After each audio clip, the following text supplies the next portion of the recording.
গোপন সংবাদের ভিত্তিতে শুক্রবার রাতে এক নেশা কারবারির বাড়িতে হানা দিয়ে বিপুল পরিমাণ ব্রাউন সুগার বাজেয়াপ্ত করল তেলিয়ামুড়া মহকুমা পুলিশ আধিকারিক পান্নালাল সেনের নেতৃত্বে পুলিশ বাহিনী।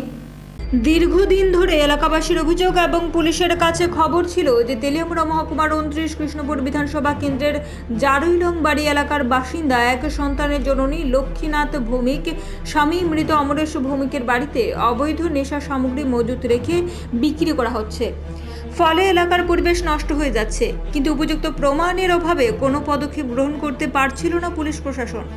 অবশেষে শুক্রবার রাত আনুমানিক 9টা নাগাদ তেলিয়ামুড়া মহকুমা পুলিশ আধিকারিক পান্নালাল সেনের নেতৃত্বে তেলিয়ামুড়া থানার বিশাল পুলিশ বাহিনী সেই নেশা কারবারি লক্ষ্মী ভৌমিকের বাড়িতে হানা দেয়। যদিও পুলিশের উপস্থিতি টের পেয়ে বাড়ি থেকে পালিয়ে যায় বাড়ির লোকজন, ফলে বাড়ি থেকে কাউকে আটক করা সম্ভব না হলেও পুলিশ সেই বাড়িতে অভিযান চালিয়ে অবৈধ ব্রাউন সুগার বাজেয়াপ্ত করতে সক্ষম হয়, যার বাজার মূল্য আনুমানিক 1 থেকে 1.5 লক্ষ টাকা হবে বলে অনুমান করা হচ্ছে। এমনটাই জানিয়েছেন মহকুমা পুলিশ আধিকারিক পান্নালাল সেন। এদিনের এই অভিযানে মহকুমা পুলিশ আধিকারিক ছাড়াও উপস্থিত ছিলেন তেলিয়ামুড়া ডিসিএম হরিপদ সরকার সহ তেলিয়ামুড়া থানার অন্যান্য পুলিশ আধিকারিকরা। আমাদের একটা খবর আসে যে জারুইলংয়ে লক্ষ্মীনাথ ভৌমিক, ওনার স্বামীর নাম মৃত অমরেশ ভৌমিক, ওনার সন্তানের নাম মিঠুননাথ ভৌমিক। ওনাদের বাড়িতে খুব কন্ট্রাব্যান্ড আর্টিকেল আছে। এটা আমার থানার অফিসার রাজেন্দ্র ওর কাছে আসে, তখন অ্যাকর্ডিংলি সে এটাকে জিডি করার পরে সে আমার ওসির আদেশ অনুসারে সে আমার কাছ থেকে একটা অথরাইজেশন নেয় যে সার্চ রেড করার জন্য। পাশাপাশি এসডিএমের অনুমতিক্রমে একজন এক্সিকিউটিভ ম্যাজিস্ট্রেটকেও রিকুইজিশন দেওয়া হয়। তো তখন এখানে এক্সিকিউটিভ ম্যাজিস্ট্রেট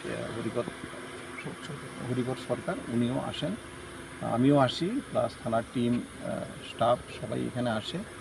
আসার পরে যে বাড়িটা, সেই বাড়িটা আইডেন্টিফাই করে। তো বাড়িটাতে যখন যাই আমরা, তখন বাড়িটা থেকে একটা মহিলা পালিয়ে যায় আর কি। তো তখন আমরা সেখানে গিয়ে ইন্ডিপেন্ডেন্ট উইটনেসকে ডাকি। ইন্ডিপেন্ডেন্ট উইটনেস ডেকে আমরা প্রসিডিউর অনুসারে ওনাদের বাড়িতে যাই। ওনাদের বাড়িতে গিয়ে ওদের বাড়ির থেকে একটা কেস, সাবানের কেস, একটা ব্রাউন সুগার, সেটা পাওয়া যায়। তো সেটা অনুমান 10 থেকে 12 গ্রাম। তো এটা বাজার মূল্য আনুমানিক 1 লাখ থেকে 1.5 লাখ টাকা হবে। তো এটার ইয়েতে যেহেতু আমরা তারা পুলিশের আগমনের পেয়েই বাড়িতে, খুব সম্ভবত মিঠুননাথ ভৌমিক যে সে ছিল না, কিন্তু ওর মা ছিল বাড়িতে, কিন্তু উনি পেছন দিকে পালিয়ে যান। তো আমরা একটা স্পেসিফিক এনডিপিএস একটা কেস নিচ্ছি। কেস নেওয়ার পর আমরা আইনগতভাবে বাকি কাজ করব। রাজ্যকে নেশামুক্ত রাখতে আগামী দিনেও এই ধরনের অভিযান জারি থাকবে বলে জানান আধিকারিক। ব্যুরো রিপোর্ট, পাবলিক নাও।